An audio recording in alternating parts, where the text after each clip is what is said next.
Now is your time to flex. Welcome, ladies and gentlemen, to the 13th floor where the furniture isn't always the best, but the views are amazing. I am your moderator, B. Jones, and I got my familiar faces back on here this week. We got your boy T.I. in the corner. What's up, J. Dace? Hey, what's going on, man? How we living, y'all? We living real 305 fancy over here. We got some canes over here all around, man. Whoosh, whoosh. Whoosh. There it is. BJ, what's happening?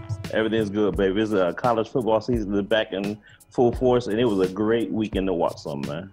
It was, man. We beat them Wildcats, I think it was, down this week, 41-3. Yes, sir. 41-13. 41-13. It's good tune-up. Good Dang, tune-up. man, That's how you give him some. You know what I ain't giving them nothing. Oh no, No, not at all. Not 10 Moving at all. right along. Hey, the band got a W. They can have There it. you They go. can have it all day. All right, what's happening, baby? I'm sorry, we missed the memo, man. We should have caned out, but Yeah, I totally missed it. What's going on, everybody? I have no song this week from a TV show. Hold on, cut the tape. This was a long week. I would love to give you guys some TV cartoon sounds from my son, but I'm gonna spare you all of that. So enjoy the show. Thank you for watching. Hey, man, that's good history, though, man. I have a few listeners that have told me they do enjoy that segment. I've always been one to wonder when we were going to run out of those shows. Oh, I didn't run out. I just didn't I have ain't a saying you chance to- did. I'm just wondering how long it can last, though. But that's easy. Oh, DJ, Barry B. Fresh, what's going on? Since Art dropped the ball this football intro, I feel it's only right that I go ahead and pick up the slack, take this thing to the house and score this touchdown with it's a classic. A lot of people love it. I feel that true legends love the song, but it goes a little something like this. You like to hear it go. It's great to be a Miami Hurricane. It's great to be a Miami Hurricane. Yeah, Hey, man, it all kind of crazy. Why did we drag? I mean, I was hold on. It was that was real long. I'm glad it wasn't just me, because I was like, maybe they did it way back. That's how they did it back in the day. No, because And the melody. as a coordinator, and Diddy and I both were OCs, and I expect you to hit that a lot better than that. It's great to be a Miami Hurricane. The hurricane drags, not the Miami.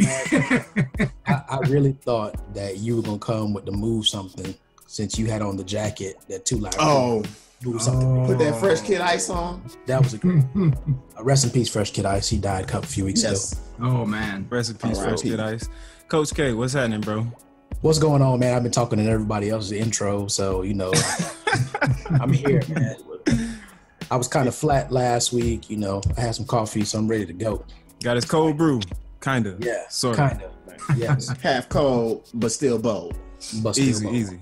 Well, welcome everybody to the 13th floor, man. We want to kick off this show how we ended the last one. Last week we sent out our prayers, condolences, thoughts to those who are dealing with the aftermath of Hurricane Harvey. This week we want to do the same thing. We have offered ways that you can get involved from our Facebook pages, but also we mentioned last week to do your research. I did a little research over that time period, went to the NPR.org site. They offered a lot of different resources on the site. All you got to do is go to NPR.org, search Harvey Relief, and they'll give you a plethora of different organizations in all different facets on how you can get involved and contribute. But they also give you the option to do the research on your own on these organizations, since they aren't endorsing one specific one. CharityNavigator.org is the resource for you to do that type of research, so you can see which program or which organization you want to get involved with. But some of them that are still doing work right now, Greater Houston Community Foundation, excuse me, that's the one started by the mayor of Houston. You got Global Giving, which is one of the largest global crowdfunding organizations. They're looking to raise $2 million for the Harvey Relief, and then your United Way of Houston. So those are just 3 quick ways you can get involved and get active with the Hurricane Harvey Relief. Also, though, we want to recognize that today is Labor Day, and myself, not knowing anything other than barbecues and cookouts ever since I was a shorty, or it being that extra day before you go back to school, or you already started school, and this is your extra weekend off. But real quick, man, it's a lot more history behind Labor Day than I was actually aware of, and I came across this just today. So the way it kind of started was this strike way back in the 1800s, 1894. It's called the Pullman strike. And basically what happened, the workers weren't, getting their just due, so they decided to strike or whatever. However, black workers in this business, they weren't allowed to be a part of the strike. So when it was over, we didn't really reap the benefits of anything or of that nature. But come to find out, we have been very involved with labor unions well before this strike. Some history goes back to 1838, showing how us as workers in the labor unions or whatnot, we're organizing ourselves to be able to, work and reap the benefits that we were just due. Isaac Myers is a name that came up. Now, he was a ship caulker here in Baltimore, born a free slave in 1835. He started building ships basically at the age of 16. Right? In the late 1850s, white ship caulkers, they went on the strike because at that point in time, the black ship caulkers had become so organized and created their union that they were actually being paid more than some of their white counterparts due to the collective bargaining agreements that they had with the different shipyards in the area. So the white workers, they ended up striking. And of course, we reaped the, I guess, we were taken out of the workforce. Basically 1,000 black workers, ship caulkers, lost their jobs, including Isaac Myers. However, the resiliency in this story and why I feel like it's so important to tell, being an untold story within our community, is that they didn't just let it die there. So Isaac Myers and his others, they formed a co-op, basically in Baltimore, ship caulking, where they leased the docks. They formed two companies, Chesapeake Marine Railway and the Dry Dock Company, and they ran it for 20 years successfully before they got out of it. So really, really big as far as our influence in the labor market, as well as after they were finished with that, they were able to start one of the first national black labor unions, the Colored National Labor Union, and in which Isaac Myers was the president, first president in 1869. Frederick Douglass was the second president in 1872. Really important, our influence within the labor community. They were able, although that union didn't last for but 4 or 5 years, they were able to start the conversation about blacks being involved in the white labor unions and start to get that equal treatment. So just a little tidbit, Black history for all of our listeners out there, something that kind of goes unnoticed, but yes, it shows our influence within the labor market and Labor Day as a whole. Wow. Yeah, that's it. Oh, yeah. So I've been working. No, yeah, for sure. Hey, No, that's what's up. One of the other things that you mentioned was the Pullman strike, which the Pullman porters, of which many of them were black males. Right. A lot of them were amongst the first black millionaires in the country because obviously you couldn't talk, you couldn't speak because all of the passengers were white passengers, but they listened to all the conversations, especially those that involved economy and things like that, and they invested their money together, and they ended up becoming some of the first black millionaires in the country. Wow. See, like that wise old owl, man. The more you listen, the more you learn, man. Exactly. That's good, man. So let's go around the table, man. We got this weekend roundup. I think me and Jay the only ones really participating because, you know, you got the senior citizens out here just chilling and enjoying the family or whatever. Yeah, I mean. But Jay, you went to the Stay Ready conference here in D.C. this weekend, man. How was it? Oh, man, it was, you know my word, man. You know, it was phenomenal. And you know what I mean? Phenomenal. What was the takeaways? A couple of takeaways. All right. One takeaway, since you're talking about millionaires, only 1% of millionaires are actually 35 or younger, right? So with that, I think it was David Shands, he asked that question, like, how many of y'all are 30 or under 35? And like actually not so many people that raised their hand.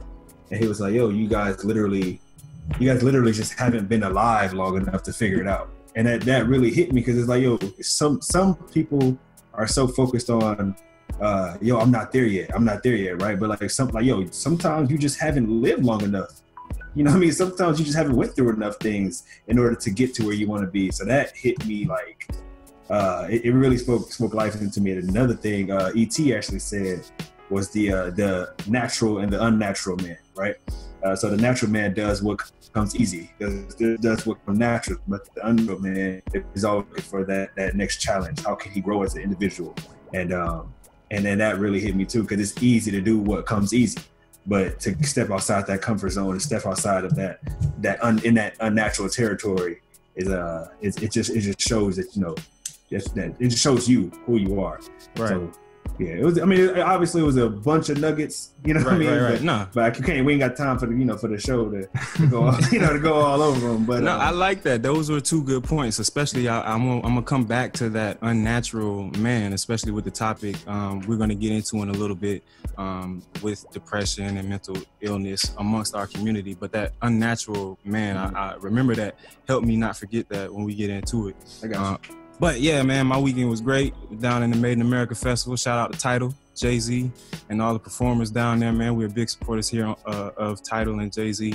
But the festival, second time going, this one was much more of an adventure than the first one, mainly because we drove up. Like, last year, I flew into Philly after dropping my son off in Florida. Yeah. I flew from Florida to Philly. Yeah, exactly. This year we drove up. So obviously, of course, I'm leaving with the lady or whatever. This is our thing. You know, we've been going the last couple of years, and we leave a little bit later than expected, obviously. But, you know, Fresh can handle that. He understands me. But it's also like monsoon, because I guess we're getting the remnants of a Harvey up along there. So like it's raining all the way up there. We gotta stop. We gotta get raincoats. Well, I already had my like full body rain suit just from the job or whatever and walking cars in the rain, but we gotta stop and get boots for her and a raincoat and everything. So we get there a little bit later. But the experience though, being out there in the rain, seeing artists like J. Cole, I was really surprised by Sampha. And Jay-Z did his thing on Sunday. He actually had a performance where he started on the big stage, did his thing. He left on a Linkin Park tribute, and then like 15 minutes goes by, and I'm just like, yo, I know he didn't just end the show like that. Like, there's no way. Somehow or another, this dude gets to the stage like 1,000 feet behind you, because the way they have it set up, there's 5 different stages along that Benjamin Franklin Parkway, and they're all set up staggered or whatever. He's at the stage like 1,000 feet behind you, and somehow he gets over there and he just opens up, and then he brings out Meek Mill, and then he's high off the life and everything. So it's like his little encore presentation. But they definitely put on a great show this weekend. I love it. If you've never been, you'll have a great time. A lot of youngsters out there. So, and it's not really conducive for, you know, my back and a long amount of standing that goes on. But Solange, I think, was the best act that I saw this year. And I definitely, word up. So I'm not a Solange like fan, quote unquote. I've never really listened to her music. But her music is really good. I hear it all the time from my lady and everything. She's like, oh, you need to listen to her last CD, Seat at the Table, I think it is. She got out there. One, she can sing her behind off, first off. So she's very talented. She does a great job of separating herself from her sister and what she does. And then the artistry in her performance. Like, she breaks out into different dances in between songs. And so it was really culturally like nourishing, I guess. And, you know, all of that was just summed up in her. And then, like I said, Sampha kind of surprised me as well, because all of the music that I heard from him up until this point was really like slower tempo. You know, he has the beats and the drums and everything in the background, but it's almost like stuff that'll put you to sleep. But we get out there, man, and he's out there rocking and everything. So it was a great weekend, all in all. You need to coin that term, culturally nourishing. Yeah. That was good. That was good. Nice drop. Merch coming with the fire. Hey, man. Hey, man. It's been a long weekend, good man. weekend. Exactly. Exactly. But yeah, man, getting into the topic today, what we really want to hit on, man, is definitely depression within our community. Mental illness is what we're going to be focused on between this podcast. Wait. No. Florida State lost this weekend. Before we go any further, Yeah, you can't be going into the sauce yet before we have a real Brett, conversation. I'm gonna let you talk about depression, but Florida State lost this week. Says the resident hurricane. You know what I'm saying? The hurricane. That's how we gonna by push default. it in there though, because we know a lot of them Florida State fans are.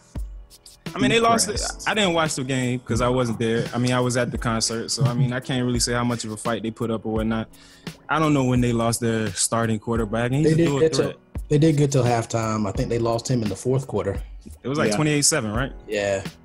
So either way, Bama was gonna put them big boys on them and walk them up out of there. This is in Tallahassee, right? Bama was gonna do that. Nah, they played in where they played in Georgia. They played in Georgia. In Atlanta. Wherever they played, I don't care. Either way, Doesn't Florida State matter. lost. I don't know, man, but see, that's not such a good thing for us though, because yes, I feel like, and I've been saying this for the last 6 years. I know, whatever. We gonna beat them this year. So we kind of needed them to beat Alabama, so they have that higher ranking, right? ranking when they get around to us. But they're not gonna drop too much because they were number 3 at the time. But you got a couple things in that equation. I was talking because Gina was asking about the whole ranking system this weekend. I was trying to explain it to her because she had no idea. They got a number. So what? And she told me she ain't watching another podcast, so she ain't never gonna see this. So I don't care. So because he was like, so all the other teams just show up to 25 and everybody else is just ranked up to infinity. I'm like, that's not really how it works, but Sure. you got conferences, let's go with that for now. But Exactly.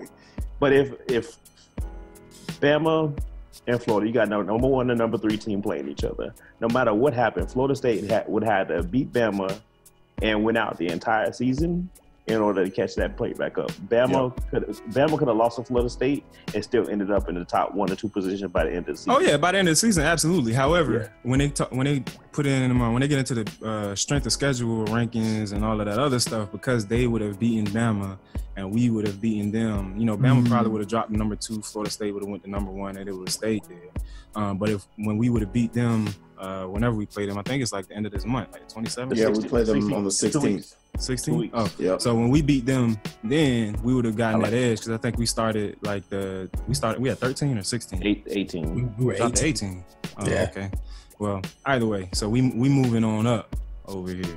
And nobody wishes the injury on anybody. And me absolutely personally, I hate it because just like I think you were about to say, the fact that I hate having to, have a victory with that's tarnished.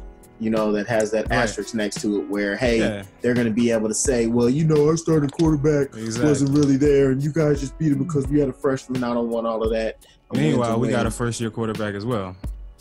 Right. So, He's first year starting quarterback. First year starting year.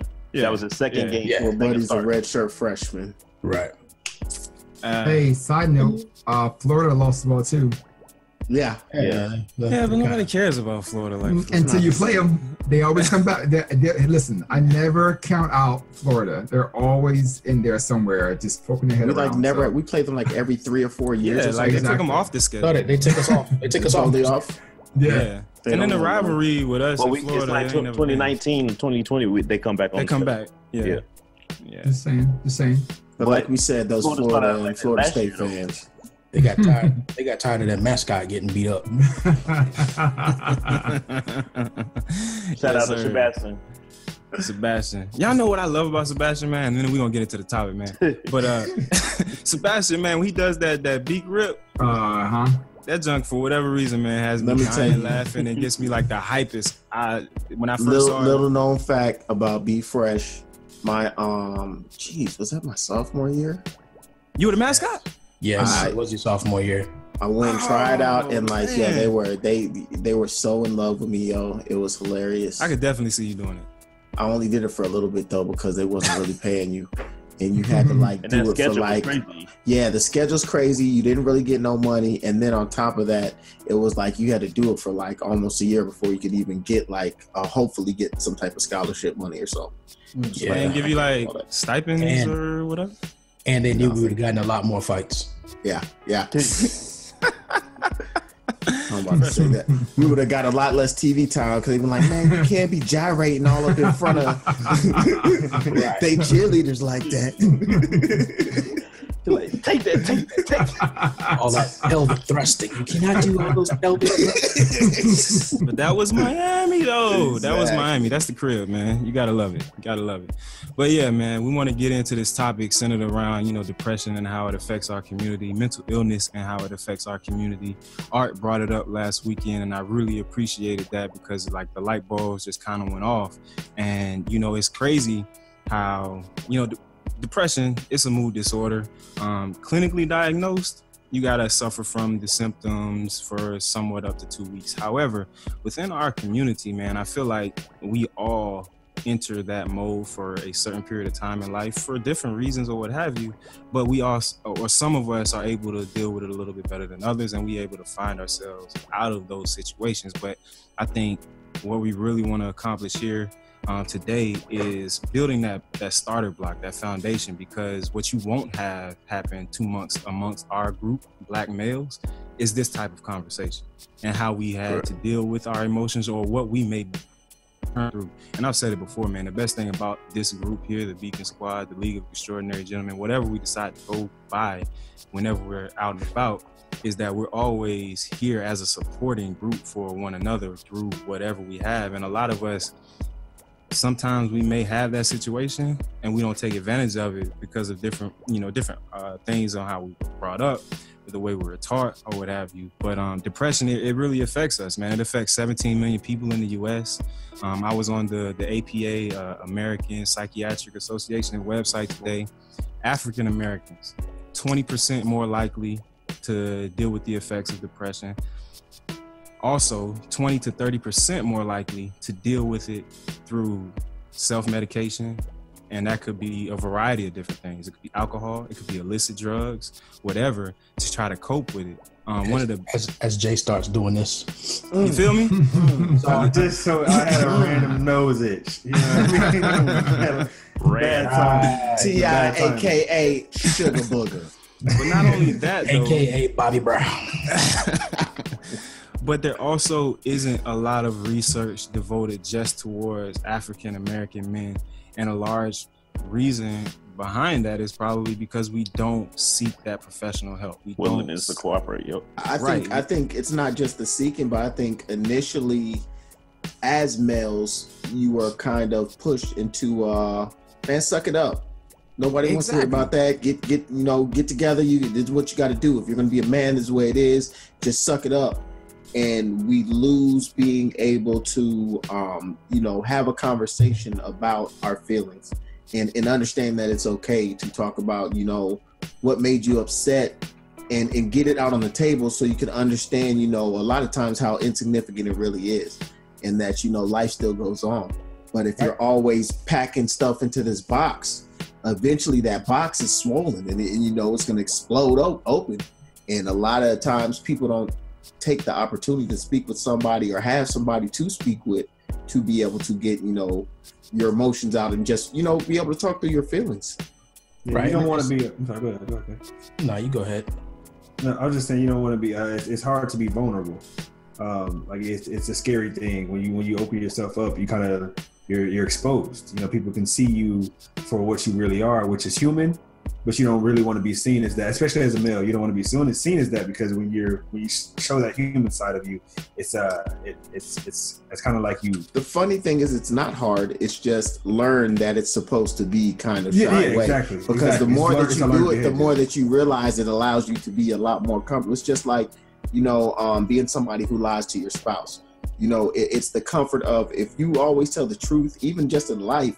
You don't have to sit there second guessing and trying to remember what was a lie. Can I stack on top of this and move this around? Like you have a different level of comfort and ability to live and not have additional stress. I think that most people's thought process needs to be around on how can I deflect, stress possibilities. And when you sit there and are built in these lies or built in the, I'm just shooting it away or I'm not feeling like talking about it, you put yourself back into that space.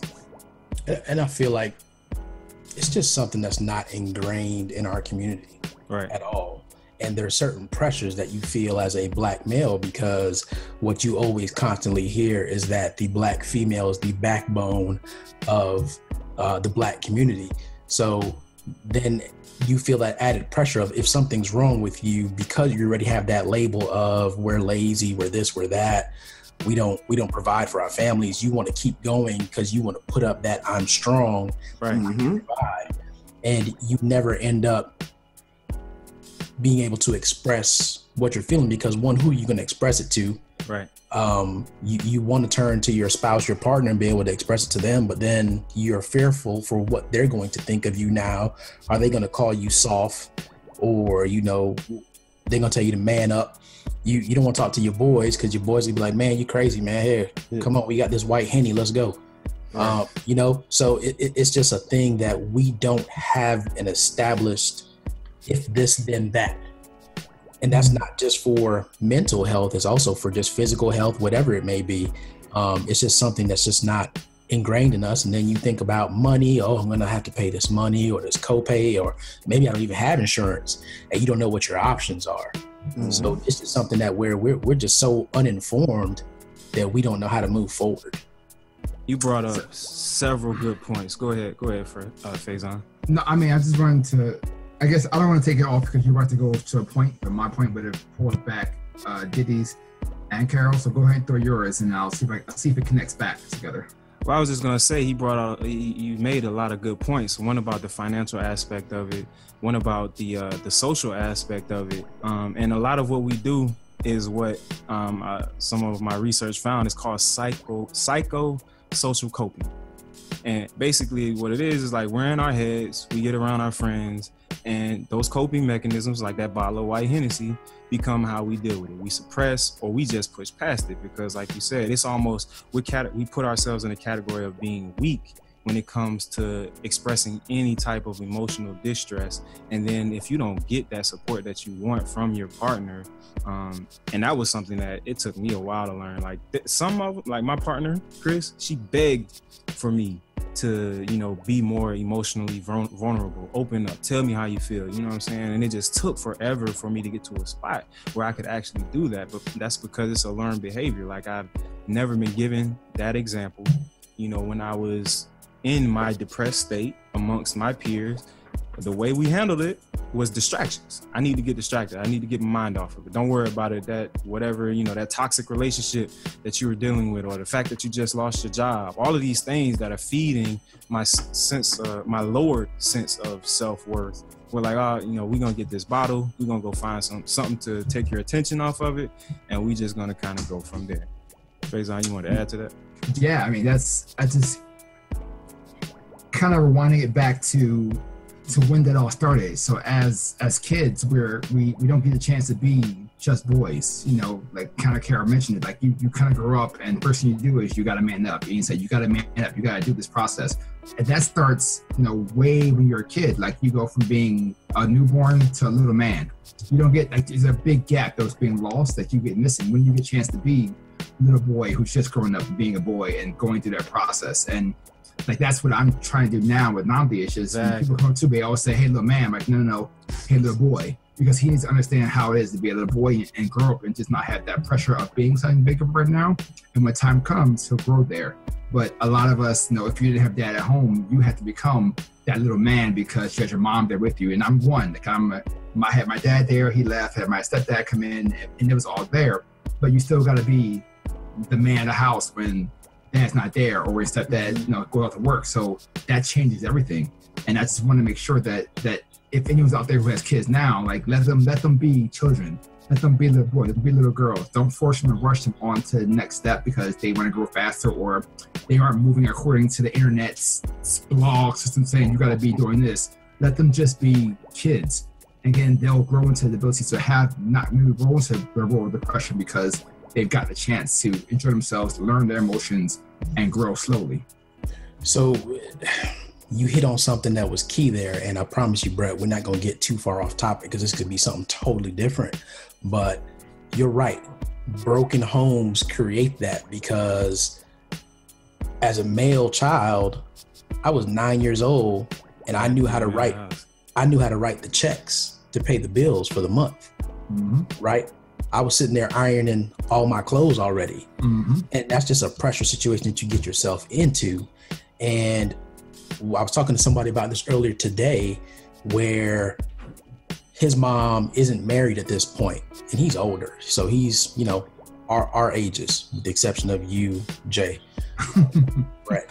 But it's almost to a point now where his mom almost treats him like he's the husband, like he's married, but his mom puts so much pressure on him to still provide for her and be involved. And, you know, that's just something that's so common. So again, all those pressures that come in on you, and now look, you're married, Art, I'm married.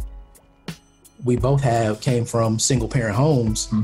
We have responsibility to our wives. And at some point you have that battle between your mom and your wife. And that creates a whole nother set of stress. And it's, who do you go talk to about that?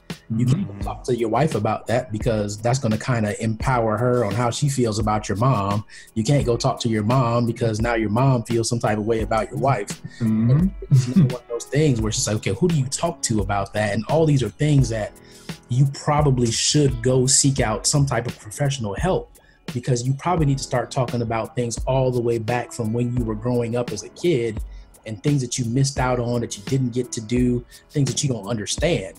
To this day, I don't understand why my father was not there. Why wasn't he there? What was the issue? And these are things that my mom and I have never spoke about as what was the real issue? Why wasn't he there? And I know that somewhere in here, that's something that resonates with me still to this day. And then that now affects how I interact with my son. Correct. That's huge. Yep. I mean, and it just keeps going. It's a cycle. And it's the cycle. And that's exactly, it's the cycle.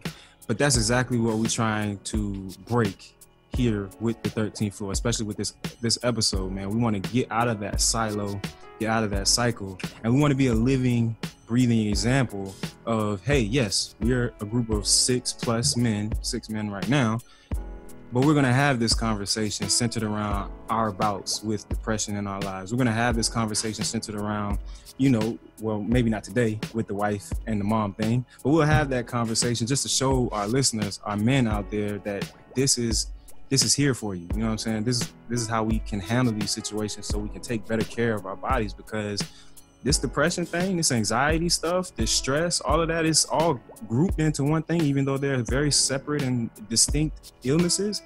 They wreak havoc. They wreak your body inside out. Earlier, somebody said you explode, but I think in most cases you implode. Implode. You do. And then you don't know how that affects your health and what that creates and what kind of environment that creates internally, which then leads to other health issues, which we're not going to get into right now, but it's all connected. You know, when you talk about hypertension, blood pressure, high blood pressure, all of that stuff is somehow related to what we go through. And then you even go further than that, like after you basically implode into yourself, like a dark hole, if you will, then you start to suck others into that as well, your loved ones, when you don't even mean to, but others are affected. Your children, maybe your spouse, your parents, your siblings. It's definitely the snowball effect. Absolutely. So Jay, what was that word you used earlier? The unnatural man? Yeah, the unnatural and the natural man. Who's going to be the first one to jump off the ledge and be the unnatural man to share their experience today? Oh, man, I have no problem doing that. Carol and Fresh knows this very well, but when I get into, let's say, a funk, it takes a long time to get there. I'm talking years of just, it's fine, don't worry, push away. I guess you could say, Carol will say suppress, I'll say not hold a grudge. Either way, it's being packaged and put into a box somewhere and just left. And then there's a point where it goes into, okay, well, I just need to detach. So I'll just go missing for days, a week. Not missing as in the family. I'll still do my work. I'll still do what I do, but I'm just going through the motions. I'm here, but I'm not here. And it happens to me, and it happens to me probably a week and a half ago. And I've probably been distant. You probably haven't seen much from me in our chat or anything going forward. I just kind of listening but observing, and have no idea where it came from. I guess the one thing must have sparked the last trigger. It's a Gemini trait. Just, I don't know, because I call it the Gemini, like just like two-facedness, and not to say that we're two-faced, but it would just be I just need to clock out for a little bit, like, and I'm not trying to, get in any arguments with anybody, but just right now I'm in a space of I need to separate and just kind of chill with myself. Definitely, Jim. When you take that, go ahead. No, I mean, and it wasn't just like family. Like this is I told my boss, and I was like, I'm tired of going out on a limb and doing these things, and for people who don't want to do anything with it. So it came really full circle when it took time to get there, but it was just like, I mean, I'm literally glad that I'm taking in 2 weeks, with the birth of AC. I'll get a month off. So luckily I have paternity leave.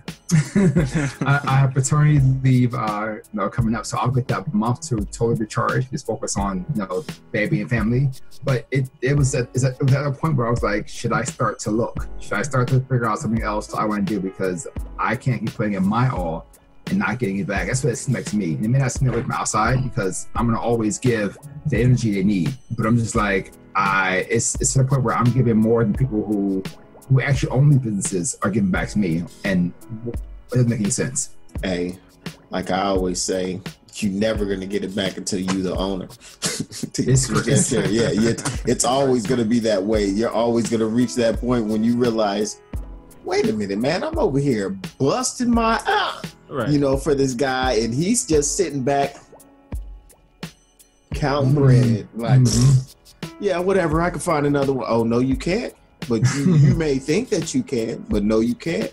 And see, here's the situation. I don't want to get off of sharing, but in a lot of cases, what has happened is whoever that boss is or whatever, they're going to a counselor, they're going to a therapist, and their way of dealing with their stress is that they just delegate it to you. I'm just gonna let Art worry about it. Art's gonna stay awake at night and think about it. I'm gonna sleep like a baby. So side note, my boss is fine. It's the owners of the stores. My boss and I get along well. We are good to go. She's not on Facebook, but she does listen to the podcast. How you doing, boss? I'll be back for my Jamba Juice. I need those vouchers. That was hypothetical, boss. Yeah. We know. My friend who has. There's some people definitely that. But in your situation though, so when you actually were, you let it build up. Probably not the best way to handle it, and you recognize that, but when you were actually able to express that to your ownership or whomever you were able to express it to, how much of that weight was like lifted? Like how much better do you feel about that afterwards? I don't know if I even still truly expressed it. I kind of I let some gas out of the tank, I guess. I kind of gave some. The tire was starting to inflate too much. It was 32 psi. I'm at the 40. I kind of bring it back down to 29, just enough to I can still keep riding. So I gave a little bit of K, talked to my wife a little bit, and then I just literally walked and watched a movie and just put it all out, and then that's it. So is it all gone? No, it's still some in there, and I got to figure out how to release the remaining, but I can feel when the temperature's rising, and I just stop working completely. I'll watch YouTube. I'll literally procrastinate for the rest of the day, and then tomorrow it's back down to 29, and then I just start working again. So it's this the whole time. This is, you can see it on camera now. It's like this. So the whole time, and I haven't figured out how to get it down to the starting point of the ride. It's still going through the hills. How about you, Fresh? I would say my first bout of depression was probably right after college when the day he almost broke my car window.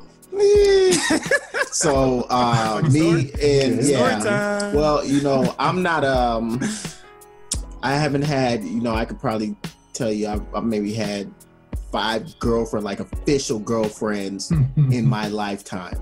And so in college, I had a girlfriend who I was with for 3 years. And, there was a lot of signs at the end when we were about to break up. First off, I think it really went downhill when I went out to St. Louis and we could not get along with her dad and his thought process on what type of summer jobs we should have in that situation. But that's a whole nother awesome story. We can definitely tell that one later. Anywho, we've actually talked about that one. We talked about that one. We did. Oh, Yeah. awesome. Wonderful. But after the breakup, I was, nobody ever feels good after a breakup, but I was kind of okay, whatever. So as Carol was saying, we were driving in the car, and this is just broke up. So now I'm at the apartment we shared together by myself. Really ain't got nothing, because she pretty much owned all the furniture and stuff in there. So as we're driving to go get haircuts, I'm talking to a friend that worked at the University of Miami, and she brought up the fact that she saw my ex-girlfriend walking with her, the homeboy who was, the questionable dude at the end of our relationship, that then all of a sudden, she was like, yeah. And, from what I heard, they together. So I'm just like, yo, we broke up like last week. Like, what do you mean they together? What are you talking about? So I'm like, let me go ahead and call and get it from the horse's mouth. Oh boy. Oh, hey, how you doing? What's good? Nothing. Why you calling me? Nah, I was just, I'm driving in the car, I was talking to Angela on the phone, she was talking about how everybody was out at the thing yesterday at the event. Yeah, and I was just, wondering if, you were there with anybody, because she said that you was there with, what's his name? Oh, yes, I was. And they said that you go together. We do. I went to like DEFCON 6, punching stuff in Carol's car. Yo, I probably went from a Jamaican Dime Dada all the way to like Nino Brown. Like I just went through every like hard person I could think of, called her every name in the book, blacked out. So I get to we get to the shop. Then I had to be like, hey bro, I'm gonna need you to calm down. Yo, I was fire hot salty. More problems if you break my window. Fire hot salty. So got there, I called my dad and tell him the situation, and he's pretty much just like what happened? What girl do? Like what you do? Hey, suck it up. Typical response, right? Typical response. Suck it so up, son. I went ahead. Go do some push-ups. Exactly, pretty much. Sweat it Get out. it off What? your chest. Get it out of you now. You come on, you being sissified now. You get it out you. There you go. That's a you gotta sweat that out. So after that, I went ahead and called and I apologized to her, but let her know still though that she wasn't much anything in my eyes. I apologized for so I know it makes the story so much worse. I left it like that. Click. But long story long, after that I definitely faced depression of just I didn't have just graduated, didn't have a job, a career, didn't know what was going on, was just about to start. Like I didn't know what I was about to do. And I'm sitting in this house. I remember all I had was a blow up mattress and a TV, and they didn't have cable, but I had the Simpsons like collection DVD, and I had a gut. Oh yeah, yes. All them pieces in fifths of hen. No. He was heavy and happy. Yeah. That's what happens though, man. I have a friend who went through the same situation. I mean, it seems it's crazy how a lot of that stuff stems from that relationship breakup and everything else. But a similar situation, man. He fell into.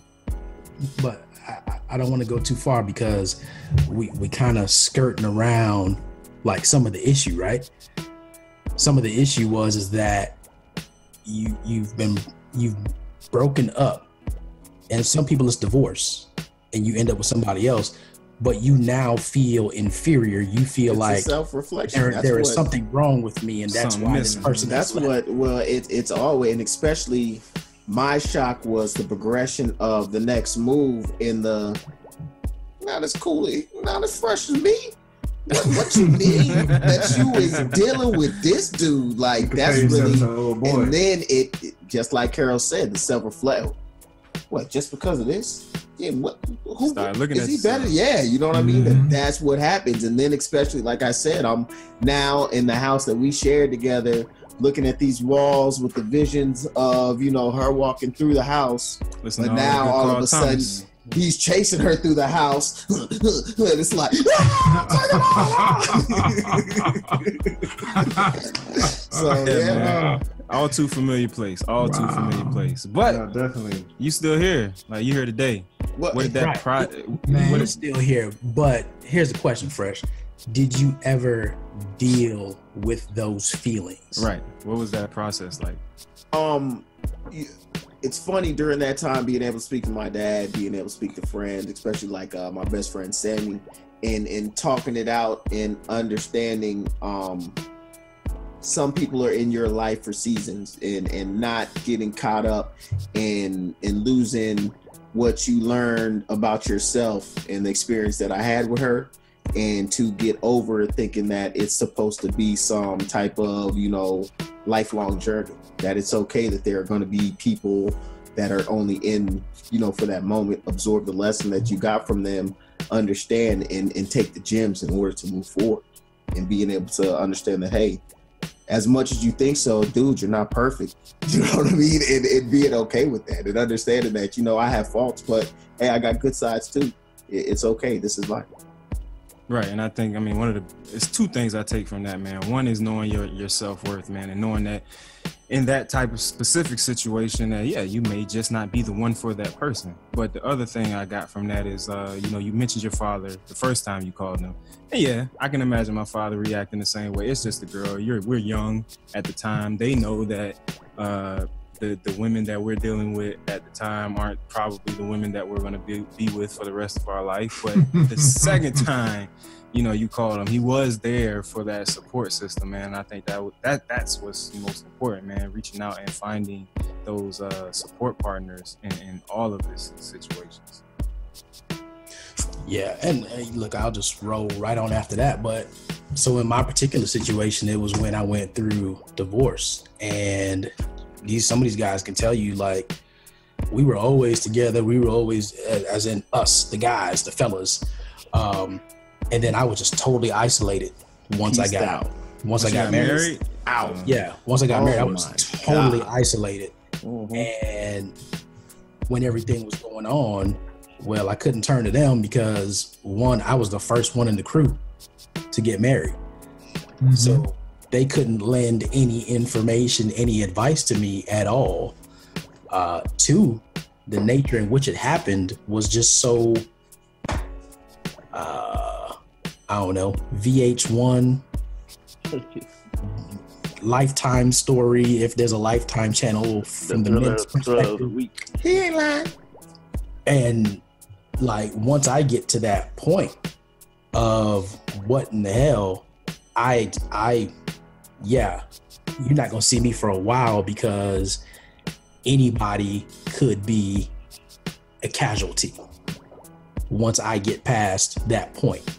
And I was at that point, and that's when I relocated, which just so happened to come at the same time. So I'm in a place I've never been by myself. And I have an apartment that I pay rent at, but I don't own anything. I don't even have an air mattress. I had a sheet I used to put on the floor and sleep for almost a year. No TV, no nothing. All I had was a computer and music. Like Ninja Warrior over here. A sheet and the floor, and I slept like this. You're not too far from the truth. But again, it's okay, you have your mother, but you know your mother's always going to be on your side, and she's not necessarily going to give you the steps, right? Plus, here's my mother is a multiple time divorcee, so she can't really relate. And of course, again, I'm her son. She's going to side with me. My dad, not my biological father, but my dad, who I might as well be my biological father. Yeah, he's giving me information and whatnot. But again, for anybody to fathom what had happened, I mean, there were so many you go back and you start reflecting, I let go of these people for you. Right. Not just talking about past relationships, but also I changed the nature of my involvement with my friends for you. And now you've totally disrupted my world. And there was just nobody. There was no Hennessy White. I was just on regular Hennessy.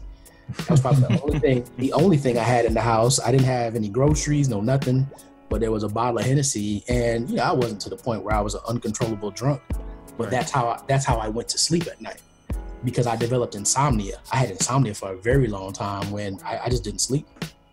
I would come home.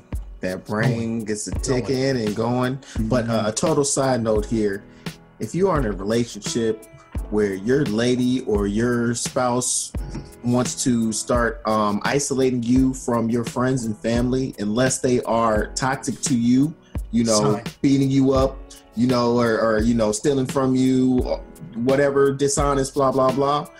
But if they are trying to isolate you from your friends and family instead of engaging and trying to be more a part of their life, that is a red flag. Yeah, there's a sign there. So unfortunately, what happens is we get into situations knowing that we're damaged, and we get into it with other people. And there's no way that situation could ever be whole, because you have one person that's damaged, one person may be whole, but then you start to damage that other person. And unfortunately, the way that we deal with things, so in that time that I was gone, and you said hello to me, it was on. And it didn't matter if it was on for 2 hours, 2 days, just know that it was temporary and it wasn't going to last forever, because I wasn't willing to take that chance again. So my depression, and I know at this point it was depression, and I've never really opened up and spoke to any about it, because I'll be totally transparent, is look, I can't just go to a regular therapist or a non-minority therapist and they understand truly exactly where I'm coming from. Yes. Like you don't understand. Like I've got some things that by default, just by birth, that I have as issues. And then I have the stuff that since I've been born that I've created for myself. You can't relate from my point of view. There's no way you can talk me through that. Period. Right. And then in today's world with medication, people want to put you on medication. You're right. It's like, look, I don't need a prescription for that. I told you I had a bottle of Hennessy at home. I could. I just need not overdose, right? Yeah. But there's so many things out there that people don't understand, and that's one of the beautiful things about this podcast, is that you now get to look into the mind of minority males, men of color, black men, whatever you want to term it. And we're talking about some things that nobody's ever heard us talk about before, right? Like if you've listened to the 444 footnotes, you hear some of it in there. Right. There's a lot of what we're talking about, but to talk about it at this point and actually put ourselves out there, totally different. Totally different, man. And I mean, totally that's different. Great, man. Really appreciate you. Go ahead. Yeah, man. So I mean, I got mommy, daddy issues, divorce issues. I got so much stuff, that work issues. As Faison said, you working harder than people that own the business, and you look at people that don't even work as hard, and they get promoted and money, praised, and all types of things. It's just like, how does that work? Right? Like these people don't move results the way I move results. Yeah. So all of that is a factor. And look, if you bring that home, you already got issues at home, so you're just compounding issue upon issue, right? And it's like, okay, you building something. You're building a bomb. Some people don't know how to deal with it, and they take some routes that you didn't know until it's too late. Yeah. Exactly, man. So I mean, we shared a few of our experiences here. We definitely highlighted some great things, and we've also been human.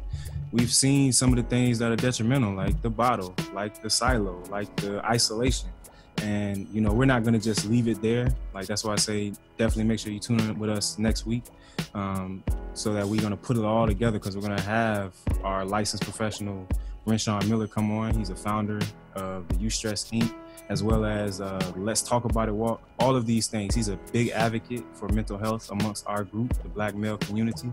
He's also been one that has struggled with mental illness as well. He's a licensed professional now, holds a master's in the field. So he's going to be coming on to talk with us next week. But as we wrap it up, man, what we want you to understand throughout this conversation, some of the things we want you to understand is, I guess I should say, is that no two people are alike when it comes to how they're affected by depression. So there's not a one size fits all when it comes to how you deal with it. Each one of us put out different things on how we dealt with it.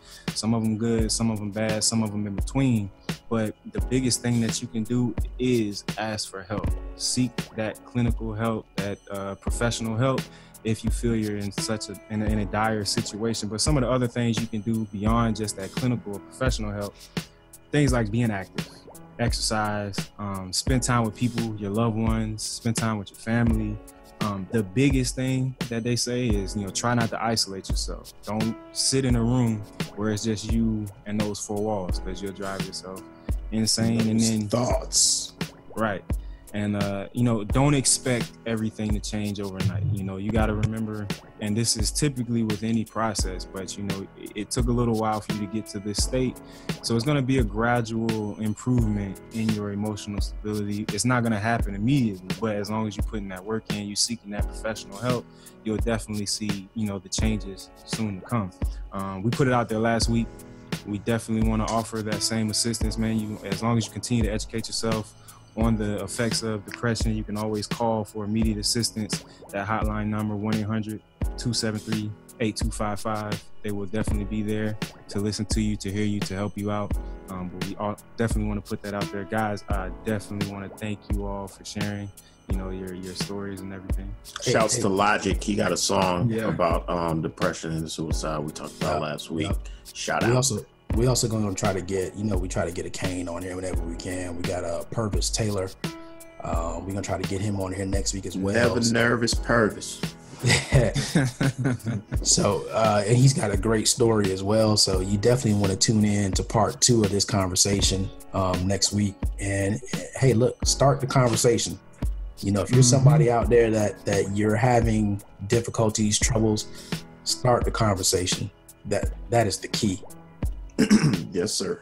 Also want to say real quick before you bounce, because a lot of us in situations, we have groups of friends, or we had that one friend that everybody seems to kind of go to, whatever. But don't forget, man, they got this stuff going on in their life too. So don't feel bad for checking on that person who's always being the backbone or shoulder and stuff for everybody else, because they got stuff too, and maybe they're just masking it to hide it from you guys too. Maybe that's their way of just putting it out there, not putting it out there, and getting over and letting everybody else feel like they're being a part of everything. So check in with those people as well that are always there for everybody else. Make sure you keep them lifted up as well. Awesome, man. So now we're gonna move it on over to Faison, man. Arts Corner. We looking for Arts Corner. Arts Corner. Hey, Fresh, you gotta work on that jingle, man. Right? Yes. Corner. What do you got? So this week's corner is a shout out to all the Northeast residents, and I'm not counting Virginia as Northeast because the weather differentiates. I'm sorry, but Labor Day is officially still the South. So there you go. So Labor Day officially means this is the beginning of the cold season. School starts, the trees change, a part of your soul leaves you. So my corner is that this is the point in time, and Labor Day is joyous, the last big barbecue officially. Yep. If it's still warm, you may get some more in there, but this is the official last big barbecue before winter is coming. Winter is coming. Winter is coming. My corner is preparation for winter. You start to bring up your coats. You start to go down the basement and unpack all those things. Bring up the sweaters out the closet. Yeah, man. I already miss you, Summer. I appreciate you. You were a little stingy this year. A little stingy. You made us work this time. But I miss you, and hopefully you have a nice warm fall. Dear Summer, No, man, I thought it was a pretty good summer. No, it was a horrible summer. From based on last year with the rain and the cold, it wasn't. It was a lot. But sure, in Maryland, you're good. Remember, you're about 10 degrees warmer. Yeah. Up here, it was cold. But keeping in line with today's topic, please don't forget to check your vitamin D levels. That is actually a real thing. It does cause depression at this time of year in the north. Yes. And when it's overcast a lot, you don't go outside. A real thing. Check your vitamin D levels. That was going to be my story. We'll save it for another time. But a real firsthand example of the seasonal depression and realizing how it was affecting my life when I moved back home for that how long did I go back home? 4 years. So it is a real thing. Seasonal depression is a real thing. So as you start doing that, make sure you're talking to people because it will eat you inside out. I'm telling you, man, that first leaf falls, that first brown leaf, you see it falls to the ground, you're just like, yeah, it's terrible, man. Moving from Miami to here and realizing it gets dark at 4:30. The sun doesn't come out for months at a time. Yeah, seasonal depression. I'm right there with you, BJ. I'm right there with you. Moving right along. Nowhere. The fresh one, man. Fresh jam of the week, baby. I'm happy because I'm surprised, man. What you got for me? Ooh, left it a surprise. Nobody knows. You know, I was gonna go ahead in my tribute to Miami, even though I messed up our war chant. You know, I was gonna go ahead and be like, let me go ahead and take it back. Get this Will Smith popping, you know, party in the city where the heat is on. But I went ahead and I'm going with some new flavor. It's still Miami though, because it's still that Spanish flavor. So I don't know if y'all can see that. But this is my man N.O.R.E. Uno Mas. N.O.R.E. Wow. Is it good? I saw it pop up. How appropriate that, you know, Uno Mas means one more. And you know, that's what we're looking for is one more victory. Let's go, Canes. Keep this thing moving. Oh, y'all can hear that. All right, let's see.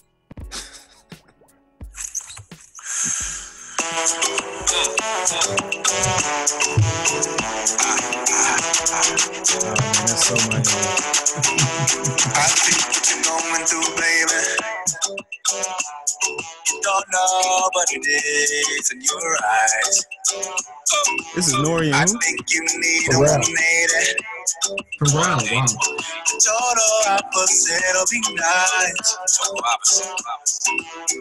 Yeah. It's my duty to help you step back.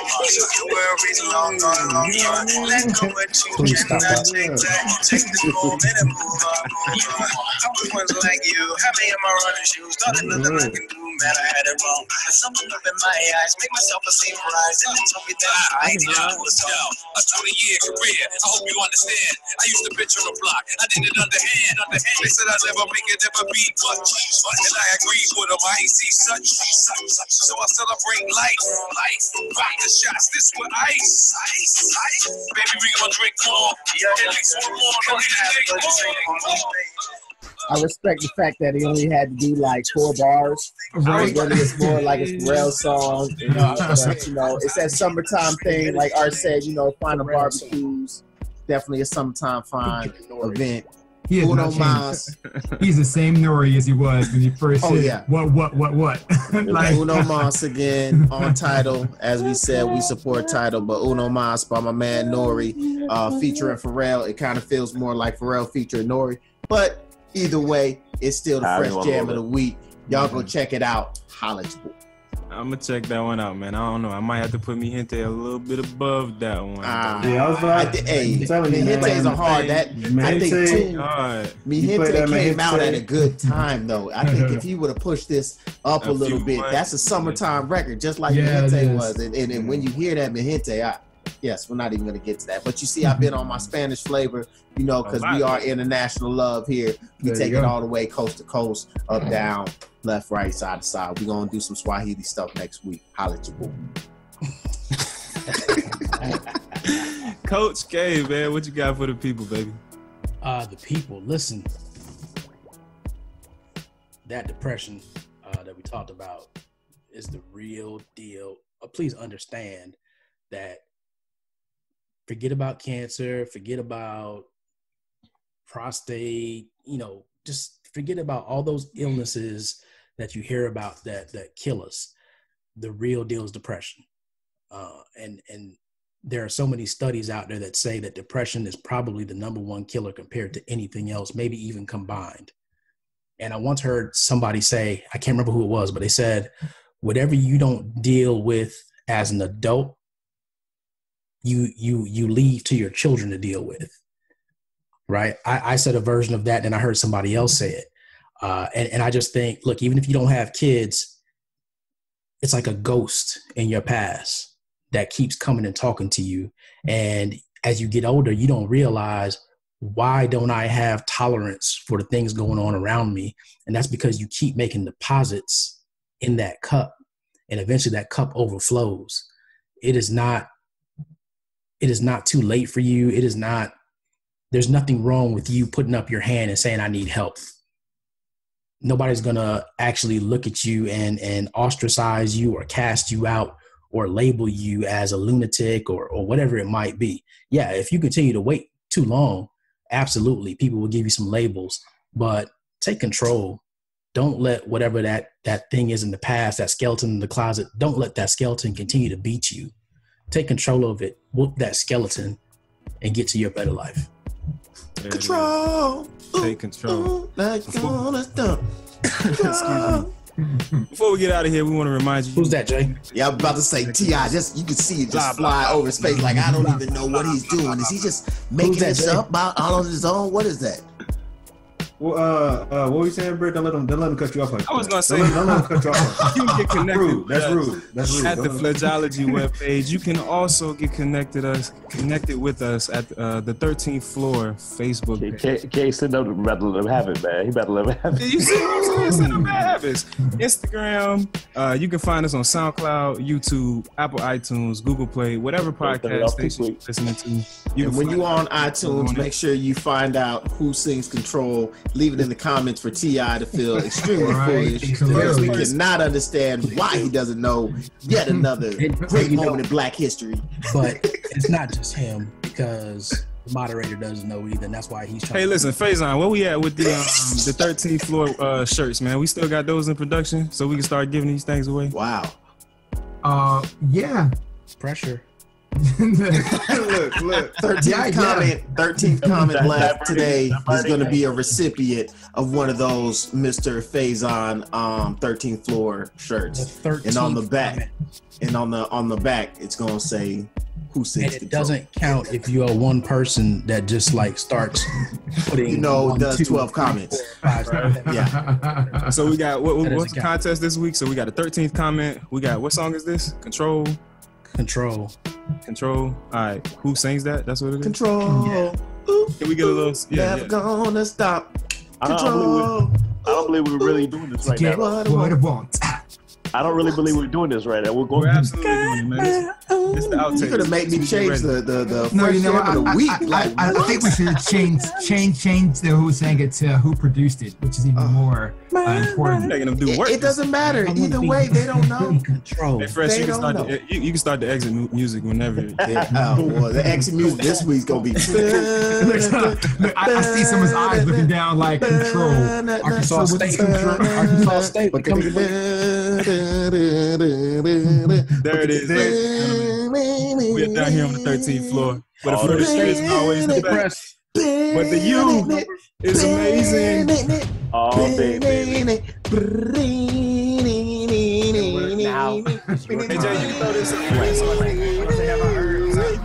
What's the dog that used to play basketball? He used to do that. Oh, yeah. Clippers do.